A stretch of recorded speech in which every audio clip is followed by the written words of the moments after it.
Welcome to my gym में दोस्तों, आप सभी लोगों का स्वागत है आपका अपना YouTube channel my exam point में। देखिए दोस्तों, आज का क्लास हमारा प्रैक्टिस सेट कराएगा UP triple C VDO exam 2023 के लिए। और इसमें जो है हम सामान्य ज्ञान एवं सामान्य जानकारी के क्वेश्चन देखेंगे 40%, ठीक है। करंट अफेयर्स के क्वेश्चन नहीं रखेंगे इसमें। तो आप सभी लोग जो है क्लास स्टार्ट करने से पहले जो है लिंक शेयर कर दीजिए, सभी दोस्तों को जोड़िए क्लास में, इस क्लास में, ठीक है। मैक्सिमम दोस्तों को जोड़ने की कोशिश करिए, जो लोग भी आपकी यूपी ट्रिपल सी वीडियो की प्रिपरेशन कर रहे हैं जानने वाले, उनको शेयर कर दीजिए, ठीक है। चलिए देखते हैं आज का हमारा पहला क्वेश्चन क्या है। देखिए आपका फर्स्ट क्वेश्चन क्या है, सिंधु घाटी की सभ्यता के लोग किस देवता की पूजा करते थे। देखिए आप सभी लोग जो है कमेंट करते रहिएगा, जितने लोग अब लोग जुड़े हो सभी लोग जो है कमेंट करते रहिएगा सही आंसर क्या होगा, ठीक है। सही आंसर कमेंट करिए और आप लोग लास्ट में अपना स्कोर जरूर शेयर करिएगा कि आपका स्कोर कितना बन रहा है, ठीक है। 40 आउट ऑफ स्कोर रखेंगे आपके। चलिए फर्स्ट क्वेश्चन का आंसर बताइए, सिंधु घाटी की सभ्यता के लोग किस देवता की पूजा करते थे, ठीक है। विष्णु देवता, ब्रह्मा, इंद्र या फिर पशुपति। बताइए क्वेश्चन नंबर 101 का आंसर क्या होगा, ठीक है। इससे पहले आपके यूपी ट्रिपल सी वीडियो से रिलेटेड जितने क्लास कंप्लीट हो चुका है सारे क्लासों के लिंक आपको मिल जाएंगे, ठीक है। प्ले लिस्ट बना हुआ देख लीजिएगा। तो बताइए पहला क्वेश्चन का आंसर क्या होगा आपका। देखिए सिंधु घाटी के सभ्यता के लोग जो है किसकी पूजा करते थे, पशुपति देवता की, ठीक। कौन से देवता की, पशुपति देवता की पूजा किया करते थे। और इसके अतिरिक्त जो है सिंधु सभ्यता के लोग मातृ देवी, किसके, ध्यान रखिएगा, मातृ देवी की मूर्ति की भी पूजा किया करते थे, ठीक है, ध्यान रखिएगा। चलिए क्लियर है। नेक्स्ट क्वेश्चन देखते फिर। चलिए नेक्स्ट आपका क्वेश्चन 102, प्राचीन भारत के विश्वोत्पत्ति विषयक धारणाओं के अनुसार 4 युग, ठीक है, 4 युग का जो क्रम है वो आपको बताना है, ठीक है, कि इसमें जो है सही क्रम कौन सा। पहला ऑप्शन आपके द्वापर, कृत, त्रेता और कली, या फिर कृत, द्वापर, त्रेता और कली, या फिर कृत, त्रेता, द्वापर या कली, त्रेता, द्वापर, कली और त्रेता। अभी जैसे आपके कलयुग चल रहा है, ठीक है, इसलिए आपसे आपको बताना है कि इस पहला जो युग किसके अकॉर्डिंग, भारत के विश्व उत्पत्ति के अकॉर्डिंग आपको बताना है। इसका आंसर क्या होगा, आपका आंसर होगा सबसे पहले कौन सा युग चला था, कृतयुग, उसके बाद त्रेता, फिर चला द्वापर, अब वर्तमान में कलयुग चल रहा है, ठीक है। तो आपका ऑप्शन जो है, ऑप्शन कौन सा सही है, ऑप्शन आपका सी नंबर सही है, ठीक है। ऑप्शन सी जो आपका करेक्ट आंसर है। क्लियर है कि नहीं जी। चलिए नेक्स्ट क्वेश्चन देखते हैं फिर आपके। नेक्स्ट आपका क्वेश्चन नंबर 103, बताइए क्वेश्चन नंबर 103 का आंसर क्या होगा। क्वेश्चन नंबर 103 देखिए, निम्नलिखित युग्म में से कौन सा एक भारतीय षटदर्शन का भाग नहीं है, मीमांसा और वेदांत, न्याय और वैशेषिक, लोकायत और कापलिक, या फिर सांख्य और योग। बताइए इसमें से कौन सा जो है भारतीय षटदर्शक का भाग नहीं है।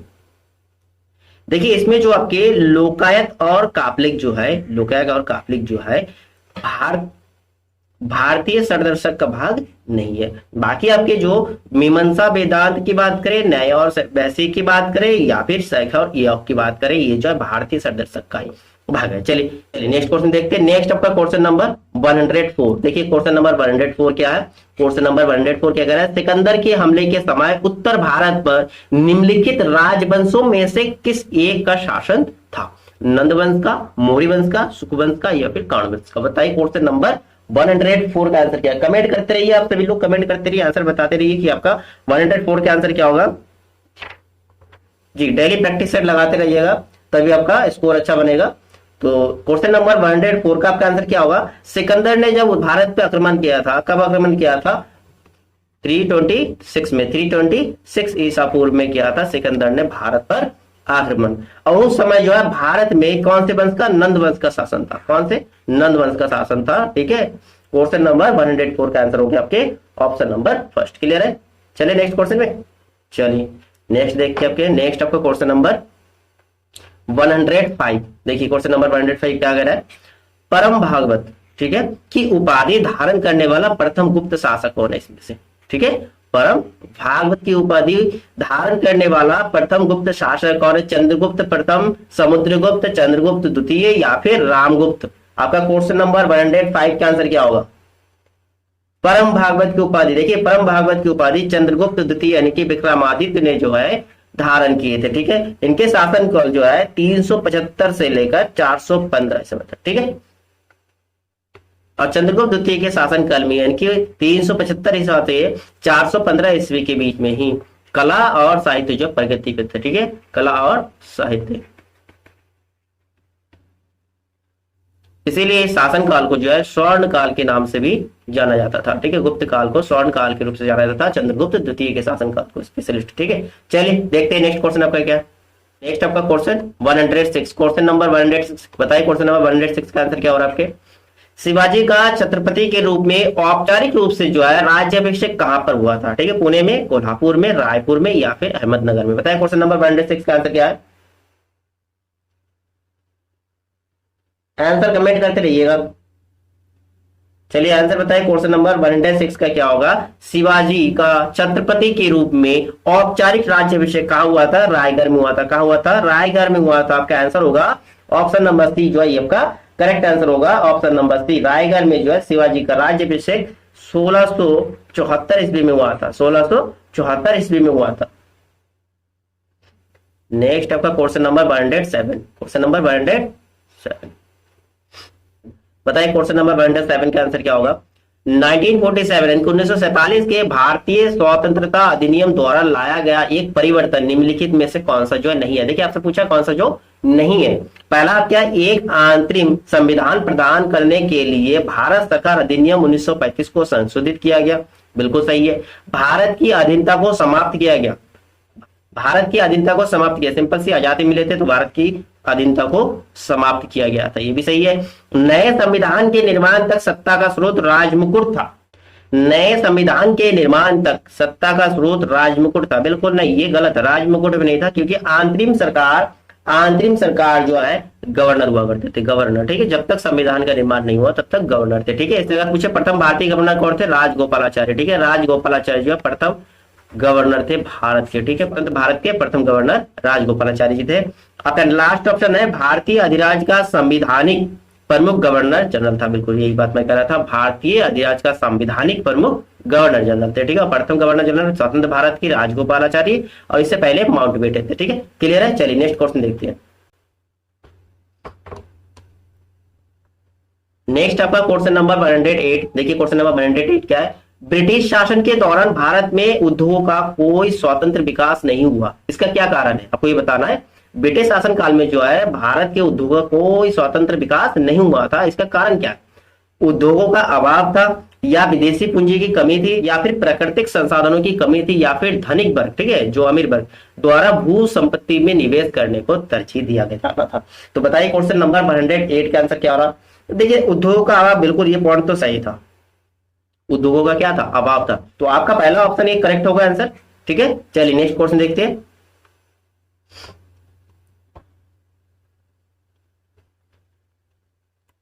नेक्स्ट आपका क्वेश्चन 109। बताइए 109 का आंसर क्या होगा। 1857 की क्रांति सर्वप्रथम कहां से प्रारंभ हुआ। देखिए बहुत सिंपल सा क्वेश्चन है, बताइए आंसर क्या होगा। लखनऊ से, झांसी से, मेरठ से, या फिर कानपुर से। बताइए क्वेश्चन नंबर 109 का आंसर क्या हो रहा है। 1857 की क्रांति जो है सर्वप्रथम कहां से शुरू हुई। ठीक है, तो आपका आंसर क्या होगा। 1857 की क्रांति का शुरुआत जो है 10 मई को मेरठ से शुरू हुआ था। ठीक है, मेरठ के रेजिमेंट से शुरू हुआ था, माना जाता है कि यहाँ पर सैनिकों द्वारा चर्बी युक्त कारतूसों को छूने से या फिर यूज करने से मना कर देना, उसके खिलाफ विद्रोह किया था। किसने किया था, मंगल पांडे ने किया था। ठीक है, तो आपका आंसर क्या होगा। क्रांति सर्वप्रथम कहां से शुरू हुआ था, 1857 की मेरठ से। ठीक है, 10 मई 1857 में। क्लियर है। चलिए नेक्स्ट क्वेश्चन देखते हैं। नेक्स्ट आपका क्वेश्चन 110। बताइए क्वेश्चन नंबर 110 का आंसर क्या हो रहा है। Question number 110, question number 110। Maharashtra के सुधारक को लोकहितवादी, क्या लोकहितवादी कहा जाता था। एमजी रनाडे, गोपाल कृष्ण गोखले, पंडिता रमाबाई, या गोपाल हरि देशमुख। बताइए क्वेश्चन नंबर 110 का आंसर क्या हो रहा है। 110 का ठीक है, इसमें जो है एमजी रनाडे, गोपाल कृष्ण गोखले, पंडिता रमाबाई या गोपाल हरि देशमुख, ये सभी क्या है, समाज सुधारक थे। और इसमें जो है लोकहितवादी की बात करते तो गोपाल हरि देशमुख को कहा जाता था। किनको कहा जाता था, गोपाल हरि देशमुख को जो है लोकहितवादी के नाम से भी जाना जाता था। ये पेशे से न्यायाधीश थे और महाराष्ट्र के समाज सुधारक थे। इन्होंने राष्ट्रीय आत्मनिर्भरता का समर्थन किया था और अपने ही हाथों से बने खादी वस्त्र पहनकर 1876 में दिल्ली दरबार में उपस्थित हुए थे गोपाल हरि देशमुख जी। ठीक है, क्वेश्चन नंबर 110 का आपका आंसर हो गया option number D, Gopal Hari Deshmukh को लोकहितवादी कहा जाता था। चलिए नेक्स्ट क्वेश्चन देखते हैं। नेक्स्ट आपका क्वेश्चन नंबर 111। देखिए 111 का आंसर क्या होगा आपके। क्वेश्चन नंबर 111, किस ग्रह को बौना ग्रह माना जाता है। पृथ्वी, बृहस्पति, प्लूटो, या फिर शनि। सिंपल सी बौना ग्रह, जिसको ग्रह को लिस्ट से ही हटा दिया गया किसका, प्लूटो, ठीक है, प्लूटो। देखिए पहले जो है ग्रहों की संख्या कितना था, 9 था। अभी वर्तमान में बात करते, वर्तमान में ग्रहों की संख्या कितने है, 8 है, ठीक है, ग्रहों की संख्या 8 है, जिसमें प्लूटो को हटा दिया गया, इसको बौना ग्रह माना जाता है। चलिए नेक्स्ट क्वेश्चन देखते हैं। नेक्स्ट आपका क्वेश्चन नंबर 112, क्वेश्चन नंबर 112 बताए 112 का आंसर क्या होगा।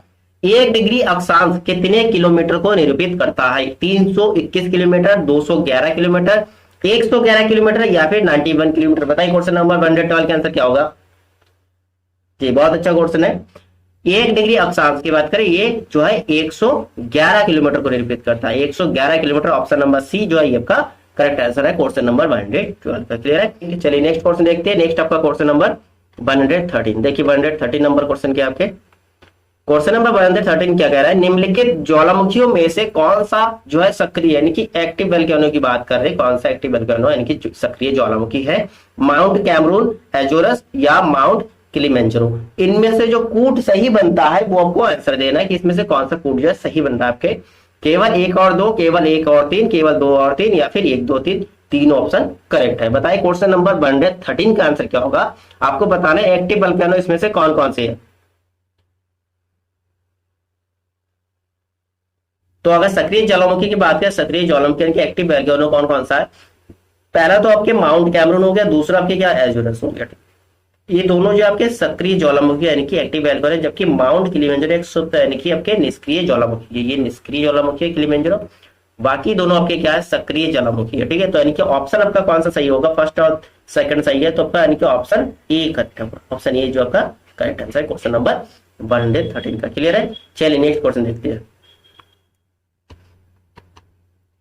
नेक्स्ट आपका क्वेश्चन 114, क्वेश्चन नंबर 114 के आंसर कमेंट करें। रूपांतरित चट्टानों की उत्पत्ति टेस्ट चट्टानों से होती है, कौन सी चट्टान से होती है, अग्नेय तलछटी, अग्नेय तथा तलछटी दोनों या उपयुक्त में से कोई नहीं। बताइए क्वेश्चन नंबर 114 का आपका आंसर क्या है, रूपांतरित चट्टानों की उत्पत्ति। तो आपका क्वेश्चन नंबर 114 का आंसर क्या होगा, अग्नेय और तलछटी दोनों प्रकार के चट्टानों से होती है रूपांतरित चट्टानों की उत्पत्ति। यानी कि आपका आंसर क्या हो रहा है, आंसर होगा option number C. Option number C जो आपका करेक्ट आंसर हो रहा है क्वेश्चन नंबर 114 का। क्लियर है।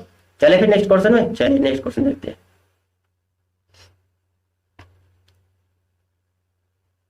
नेक्स्ट आपका क्वेश्चन 115, क्वेश्चन नंबर 115 क्या है, निम्नलिखित में से छोटी पहाड़ियों का बेलिकोंडा समूह किसका संरचनात्मक इकाई है, पूर्वी घाट का, पश्चिमी घाट का, कार्डामम पहाड़ियों का या फिर नीलगिरी पहाड़ियों का। क्वेश्चन नंबर 115 का आंसर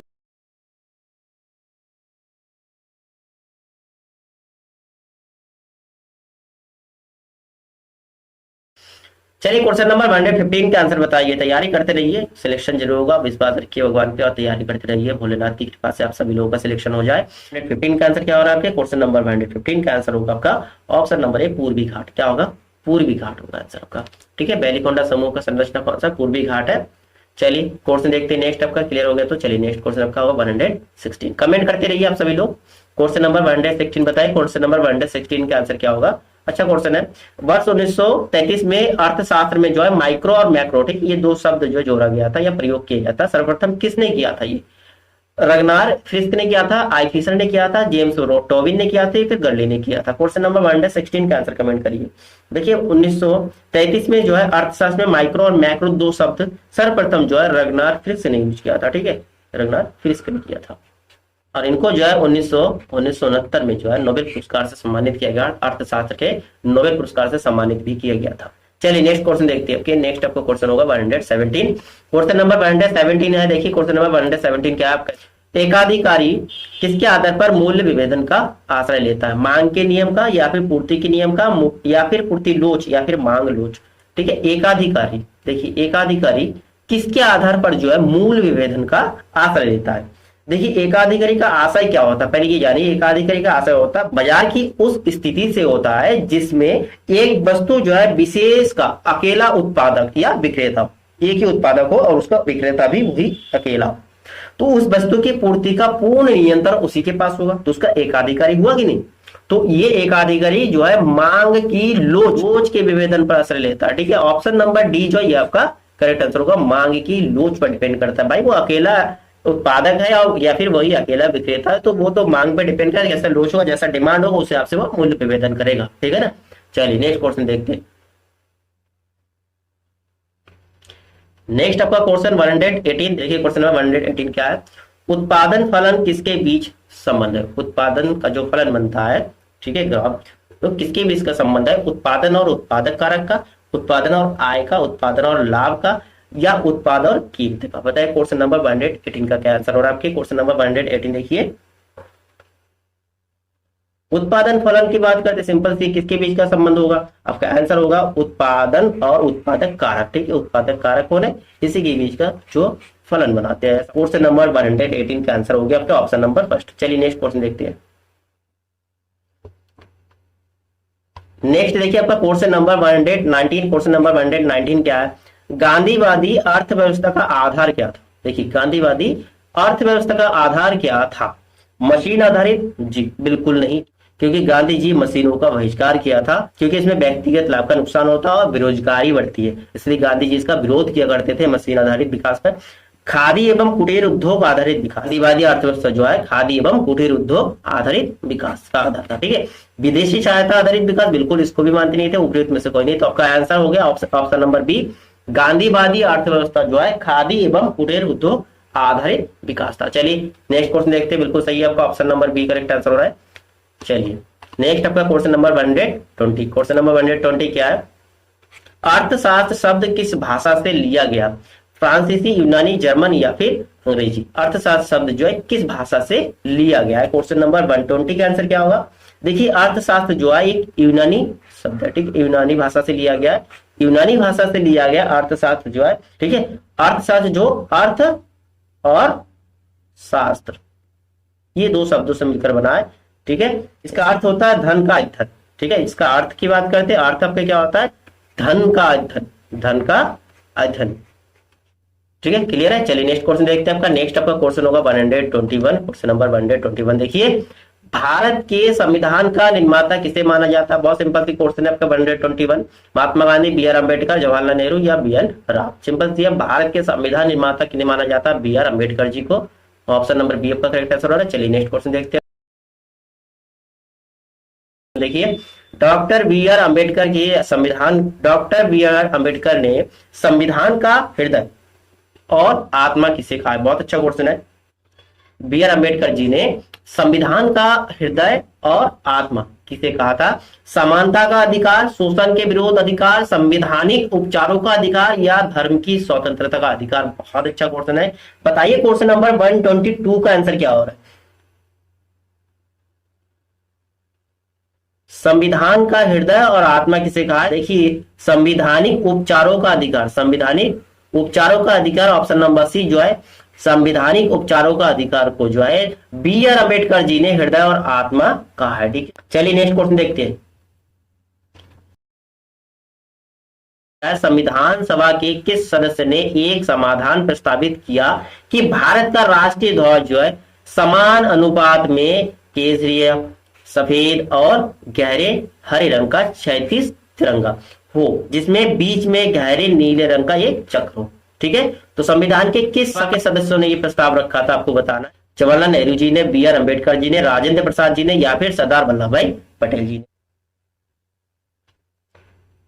तो इसका आंसर क्या होगा? आंसर होगा आपका option number A Jawaharlal Nehru ji, ठीक है। जवाहरलाल नेहरू जी ने प्रस्ताव रखा था कि भारत का राष्ट्रीय ध्वज जो है समान अनुपात में केसरिया, सफेद और गहरे हरे रंग का 36 हो और जिसके बीच में गहरे नीले रंग का एक चक्र हो, ठीक है। और इन्हीं के प्रस्ताव से स्वीकृत 22 जुलाई 1947 को जो है राष्ट्रीय ध्वज की स्वीकृति मिला था। कब? 22 जुलाई 1947 को जवाहरलाल नेहरू जी के प्रस्ताव पर, ठीक है। चलिए नेक्स्ट क्वेश्चन देखते हैं। बहुत अच्छा क्वेश्चन था। एक क्वेश्चन होगा आपका 124। क्वेश्चन नंबर 124 बताइए क्वेश्चन नंबर 124 का आंसर क्या है? निम्नलिखित विशेषताओं में से कौन सा संयुक्त राज्य अमेरिका तथा भारतीय संविधान में एक समान? देखिए अमेरिका और भारतीय संविधान में जो समान है उसी रूल को पता है। नागरिकता का या स्वतंत्र केंद्र एवं राज्य का, राज्यपालों की नियुक्ति का या फिर स्वतंत्र न्यायपालिका, ठीक है। संयुक्त राज्य अमेरिका तथा भारतीय संविधान में समानता क्या चीज है? समानता है इसमें देखिए स्वतंत्र न्यायपालिका की जो व्यवस्था है वो अमेरिका और भारतीय संविधान में एक समान रूप से है। तो इनके ऑप्शन नंबर डी जो है ये आपका करेक्ट आंसर होगा। Option number D question number 124 का आंसर है, ठीक है। क्लियर है। चलिए नेक्स्ट क्वेश्चन देखते हैं। नेक्स्ट आपका क्वेश्चन 125, क्वेश्चन नंबर 125, इनमें से कौन संविधान सभा की प्रारूप समिति का सदस्य नहीं था? N G Ayyangar, K M Munshi, B N Rau, Mohammad Saadulla. बताइए क्वेश्चन नंबर 125 का आंसर क्या होगा? प्रारूपण समिति का सदस्य। देखिए प्रारूपण समिति के अध्यक्षता की बात करें, अध्यक्ष तो आपके कौन थे? बी आर अम्बेडकर जी थे। ठीक है, B are Ambedkar ji.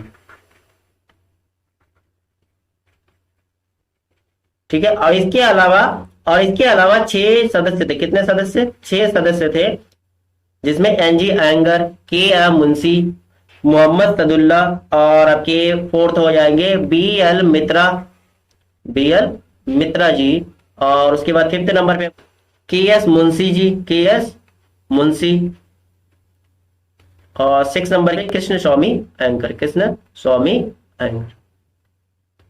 PL मित्रा और कृष्ण स्वामी, इन दोनों के स्थान जो है चेंज होके इनके स्थान पर जो है माधव राव और खेतन जी आए थे। तो आपका इसमें क्वेश्चन क्या है? क्वेश्चन है कि प्रारूप समिति के सदस्य नहीं थे, तो आपका आंसर होगा option number C, B N Rao ji जो है प्रारूपण समिति नहीं थे। ठीक है, क्लियर है? चलिए नेक्स्ट क्वेश्चन देखते हैं क्या होगा, कमेंट करते रहिए। निम्नतम, ठीक है, निम्नतम सबसे लोएस्ट तापमान किसके द्वारा मापा जाता है? अल्कोहल थर्मामीटर से, अधिकतम पठन थर्मामीटर से, पारद मतलब पारा। ठीक है, पारद थर्मामीटर से, निम्नतम पठन थर्मामीटर से। बताइए क्वेश्चन नंबर 126 का आंसर क्या होगा? देखिए निम्नतम तापमान किसके द्वारा मापी जाती है? तो आपका आंसर होगा ऑप्शन नंबर ए, अल्कोहल थर्मामीटर से। ऑप्शन नंबर फर्स्ट जो है आपका करेक्ट आंसर होगा। चलिए नेक्स्ट क्वेश्चन देखते हैं। नेक्स्ट आपका क्वेश्चन होगा 127, क्वेश्चन नंबर 127। क्वेश्चन नंबर 127 का आंसर कमेंट करिए। जल का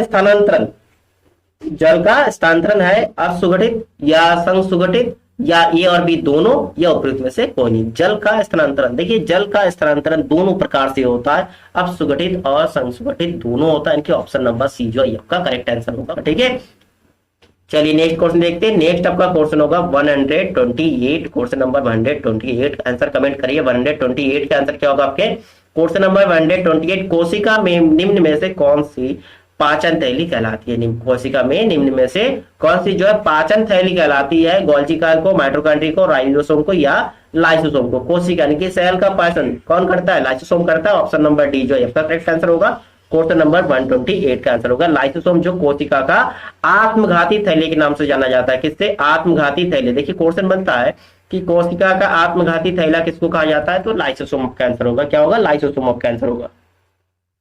ठीक है, तो आपके क्लियर हो गया क्वेश्चन नंबर आपके 128 क्लियर है। चलिए नेक्स्ट देखते हैं। नेक्स्ट आपका क्वेश्चन होगा 129, क्वेश्चन नंबर 129 देखिए। क्वेश्चन नंबर 129 क्या है? एक सामान्य मानव कोशिका में गुणसूत्रों की संख्या देखिए सिंपल सी आपका कितना होता है? 46। अगर जोड़े की बात करते हैं तो 23 जोड़े। ठीक है, 23 जोड़े। ठीक है, 23 पेयर होता है। ठीक है, चलिए नेक्स्ट आपका क्वेश्चन 130। क्वेश्चन क्या है? एलोसोम होती है कोशिका, पादप हार्मोन, एलील या फिर लिंग गुणसूत्र। बताइए एलोसोम क्या होता है? Question number 130। और देखिए मनुष्य में टोटल कितने? 46 गुणसूत्र होता है। अभी हमने बताया 46 गुणसूत्र पिछले क्वेश्चन में था, यानी कि 23 जोड़े होते हैं। और 23 जोड़े में जो अंतिम जोड़ा होता है ना, अंतिम जोड़ा यानी कि 23 पर जोड़ा बता सकते हैं, 23 में जोड़े, तो इसको जो है एलोसोम कहा जाता है। क्या कहा जाता है? एलोसोम कहा जाता है। ठीक है, यानी कि ये जो है एलोसोम लिंग गुणसूत्र से होते हैं। ठीक है, लिंग गुणसूत्र होते हैं। ऑप्शन नंबर डी जो है आपका करेक्ट आंसर है क्वेश्चन नंबर 130 का। क्लियर है? चलिए नेक्स्ट क्वेश्चन देखते हैं आपके। देखिए यहाँ पर क्वेश्चन आ गया 140। ठीक है, इसके बीच में आपके 10 क्वेश्चन करंट अफेयर्स का है, वो आपके दूसरी क्लास में कंप्लीट करा देंगे। ठीक है, करंट अफेयर्स का अलग से क्लास रखेंगे। बताइए क्वेश्चन नंबर 140 का आंसर क्या है? पूर्वी उत्तर प्रदेश में ताम्रपाषाणकालीन स्थल कहाँ मिले हैं? चौपानी मांडव में, संडवावीर में या फिर खैराडीबाग नहन में या फिर रैनी गंटूर में? बताइए क्वेश्चन नंबर 140 का आंसर क्या हो रहा है आपके? क्वेश्चन नंबर 140 का आंसर बताइए। 140।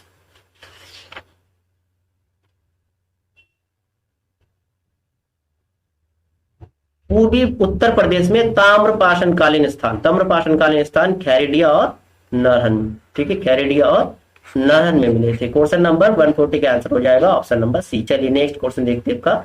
नेक्स्ट आपका क्वेश्चन होगा 141, क्वेश्चन नंबर 141 का आंसर बताइए। किस कला शैली में जो है बुद्ध की प्रतिमा का पहली बार विकास हुआ?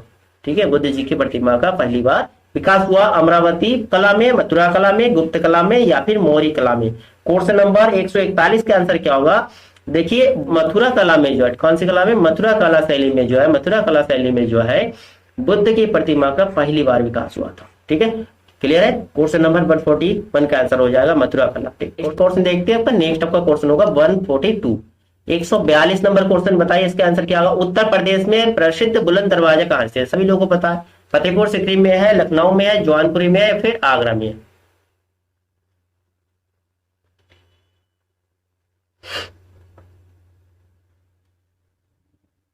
बुलंद दरवाजा कहां पर है? फतेहपुर सीकरी में। ऑप्शन नंबर क्या होगा? ऑप्शन नंबर फर्स्ट जो है आपका करेक्ट आंसर होगा। चलिए नेक्स्ट क्वेश्चन देखते हैं।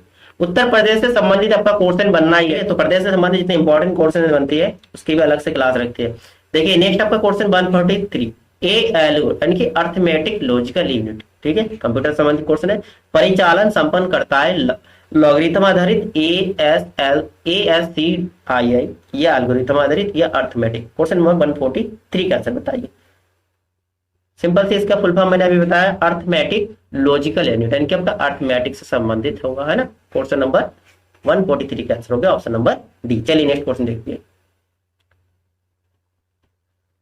नेक्स्ट आपका क्वेश्चन 144, माइक्रो प्रोसेसर जो कंप्यूटर का मस्तिष्क, माइक्रो प्रोसेसर जो कंप्यूटर का मस्तिष्क होता है उसे कहा जाता है माइक्रोचिप, मैक्रोचिप, माइक्रो प्रोसेसर या फिर कैलकुलेटर। देखिए माइक्रो प्रोसेसर जो कंप्यूटर का मस्तिष्क होता है उसे क्या कहते हैं? माइक्रोचिप कहा जाता है। ऑप्शन नंबर फर्स्ट जो है आपका करेक्ट आंसर होगा क्वेश्चन नंबर 140 होगा। चलिए नेक्स्ट क्वेश्चन देखते हैं। नेक्स्ट आपका क्वेश्चन 145, क्वेश्चन नंबर 145 देखिए, क्वेश्चन नंबर 145 क्या, इंफॉर्मेशन सिस्टम में अल्फा न्यूरिक डाटा, अल्फा न्यूरिक डेटा जो है सामान्यतः रूप होता है वाक्य और पैराग्राफ का, नंबर और अल्फाबेटिकल कैरेक्टर का, या फिर ग्राफिक शेप और फिगर का, या फिर मानव ध्वनि और अन्य ध्वनियों का। क्वेश्चन नंबर 145, क्वेश्चन नंबर 145 का आंसर क्या होगा? Alpha numeric data. ठीक है, क्या होता है? नंबर और अल्फाबेटिकल कैरेक्टर होता है। ऑप्शन नंबर जो आपका बी है इसका करेक्ट आंसर होगा क्वेश्चन नंबर 145 का। क्लियर है। चलिए नेक्स्ट क्वेश्चन देखते हैं। नेक्स्ट आपका क्वेश्चन है 146, कंप्यूटर क्या है? कंप्यूटर क्या है? आंकड़ों के भंडारण करने वाला एक सक्षम युक्ति है, या आंकड़ों के विश्लेषण करने के लिए सक्षम है, या पूर्ण गोपनीयता बनाए रखने में सक्षम है, या कभी कभी वायरस द्वारा संक्रमित होता है। तो कंप्यूटर से संबंधित आपकी कुछ ऑप्शन देख रखा है, इसमें कौन कौन सा ऑप्शन जो है सही है आप बताइए। क्वेश्चन नंबर 146 का आंसर क्या? देखिए पहला कंप्यूटर की बात करते हैं, आंकड़ों के भंडारण बिल्कुल करता है, ठीक है, स्टोरेज तो करता है। फिर आंकड़ों के विश्लेषण करने के लिए भी सक्षम है, ये भी पॉइंट सही है। पूर्ण गोपनीयता, फाइल को गोपनीयता पे आप सिक्योरिटी वगैरह जो भी पॉइंट है वो बना के रख सकते हैं ना। इसके अलावा कभी कभी क्या होता है, वायरस आक्रमित करते हैं, ये भी सही है। यानी कि आपका 1 2 3 4 चारों कथन सही है।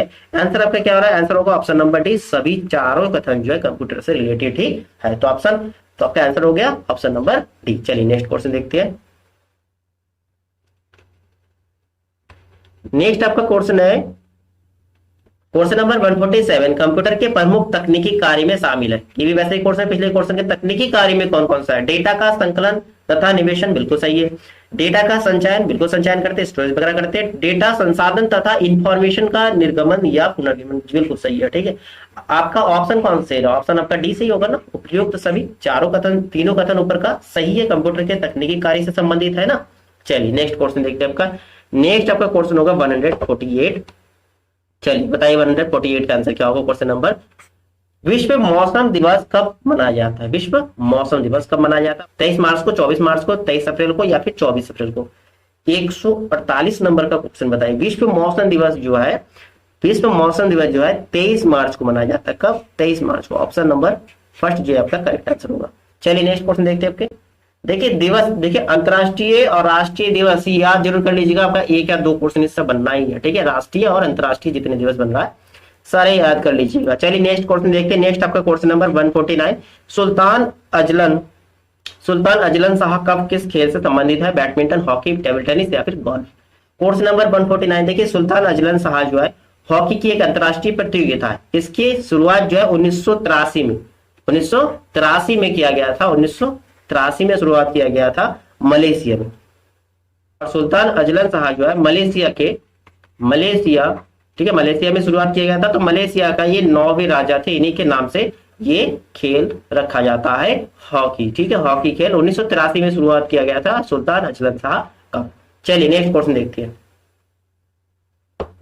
नेक्स्ट आपका क्वेश्चन आपका 150, क्वेश्चन नंबर 150 यानी कि 150 नंबर, उत्तर प्रदेश में स्थानीय स्वायत्त शासन ढांचा किस प्रकार का है? एक स्तरीय, द्विस्तरीय, त्रिस्तरीय, इनमें से कोई नहीं। बताइए क्वेश्चन नंबर 150 का आंसर क्या होगा? ठीक है, तो क्वेश्चन नंबर 150 का आपका आंसर क्या? उत्तर प्रदेश में जो स्थानीय शासन का ढांचा है क्या है? त्रिस्तरीय होता है ना, त्रिस्तरीय होता है, त्रिस्तरीय त्रिस्तरीय शासन का ढांचा है उत्तर प्रदेश की। तो ठीक है, तो आपका ये यहाँ कंप्लीट होता है आपका 40 क्वेश्चन, 40 प्रश्न आपका कंप्लीट हो गया। तो आप बताइए आपका स्कोर क्या बन रहा है, 40 आउट ऑफ का स्कोर क्या बन रहा है? ठीक है, और दोस्तों क्लास अगर अच्छा लगा तो लाइक और शेयर करना ना भूलिए, अपने दोस्तों को शेयर कर दीजिए जरूर। ठीक है, मिलते हैं आपसे नेक्स्ट क्लास में, तब तक के लिए दोस्तों जय हिंद एंड थैंक यू दोस्तों।